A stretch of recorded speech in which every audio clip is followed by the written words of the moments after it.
इंशाल्लाह ये वीकेंड पर इंडिया में संडे या मंडे होंगी ईद, और हमारे पास सैटरडे या संडे होंगी।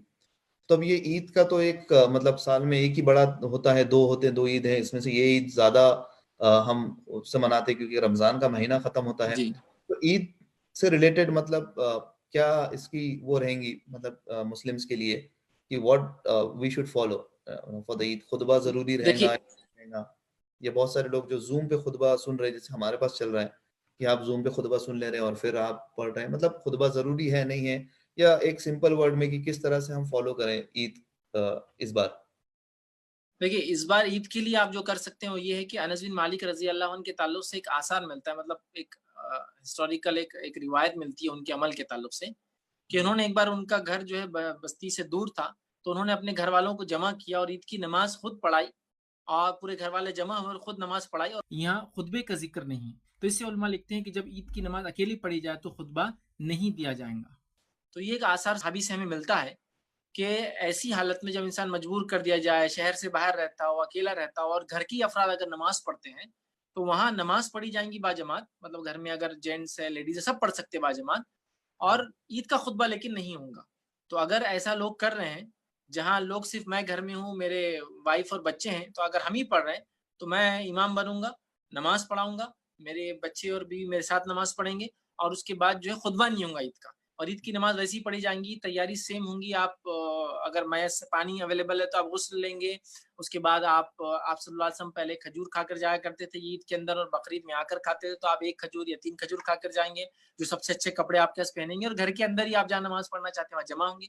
कोशिश करें कि तुलुए आफ्ताब के बाद आप पढ़ ले, जवाल तक इसका वक्त होता है, लोग जमा हों, और कुरान जिसको ज्यादा आता है वो इमामत करे, इमामत करने के बाद मामला खत्म हो गया और ईद आपकी हो गई। इसमें खुतबा देने की जरूरत नहीं होगी जब आप घर में पढ़ रहे हैं। लेकिन अगर 40, 50, 60 लोग कहीं जमा हो जा रहे हैं कलेक्टिवली, फॉर एग्जाम्पल इतनी आपको छूट है कि आप लोग एक मोहल्ले के लोग क्वारंटाइन किए हुए अपने आप को, और कोई मसला नहीं, जमा होते हैं, फिर खुतबा भी देंगे जैसा ईद का खुतबा होता है। लेकिन अगर घर में है तो ईद के खुतबे की जरूरत नहीं, आप नमाज पढ़ ले। अच्छा। और अगर अकेले हैं आप तो फिर अकेले आप 2 रकात पढ़ लें? हाँ, आप अगर अकेले हैं तो अकेले पढ़ ले, फैमिली के साथ है फैमिली के साथ पढ़ ले, फैमिली में लोग हैं लेकिन बच्चे और लेडीज है जो पढ़ नहीं सकती, तो आप अकेले, कोई मसला नहीं। मतलब आप अकेले हैं भी तो पढ़ ले 2 रकात नमाज, खुतबा नहीं होगा, ये ईद की नमाज हो गई।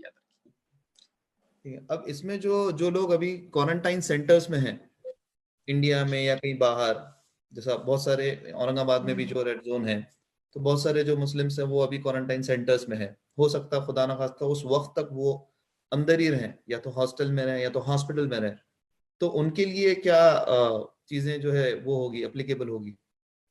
सेम उनके लिए भी ये एप्लीकेबल होगा, वो वहाँ जैसा रेगुलर नमाज पढ़ रहे होंगे, बस वो ईद की नमाज 2 रकात जो है तुलुए आफ्ताब के बाद से लेकर जवाल से पहले जो है 2 रकात नमाज पढ़ ले।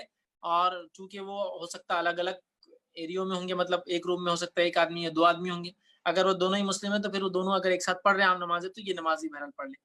कोई नहीं है तो आदमी अपनी जगह अकेले पढ़ ले, तो इसमें कोई हर्ज नहीं कि आदमी अपने घर पर है, कोई हॉस्पिटल में है, या कोई क्वारंटाइन सेंटर में है, या कोई इसी तरह हॉस्टल्स वगैरह में लोगों ने रखा है लोगों को थोड़े दिन जो ट्रैवल करके आ रहे हैं, कोई मसला नहीं। आप जहां भी हो 2 रकात नमाज आप पढ़ ले जैसे ईद की नमाज होती है जायद तकबीरों के साथ, तो इंशाल्लाह अजीज किफायत कर जाएंगी, कोई मसला नहीं आता किसी।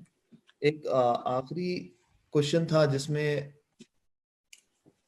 जमात कितने लोगों की बनती है, ये एक बेसिक क्वेश्चन था, अगर आप उसमें बताना चाहते हैं तो कितने लोग? जमात जो है वो 2 लोगों से बन जाती है, तो जब 2 लोग हो सिर्फ और जमात बनाए तो दोनों बाजू बाजू खड़े होंगे एक दूसरे के, बिल्कुल लगकर खड़े होंगे, ऐसे यूं खड़े हैं 2 लोग। और अगर 2 से ज्यादा हो जाए, 3 हो जाए, तो फिर इमाम आगे होगा, मुख्तदी पीछे होगा। मतलब अगर 2 लोग हैं तो जमात बन जाएंगी, दोनों बाजू खड़े होंगे, और अगर 3 लोग हो जाए तो एक आदमी आगे रहेगा, 2 लोग पीछे बाजू बाजू खड़े रहेंगे।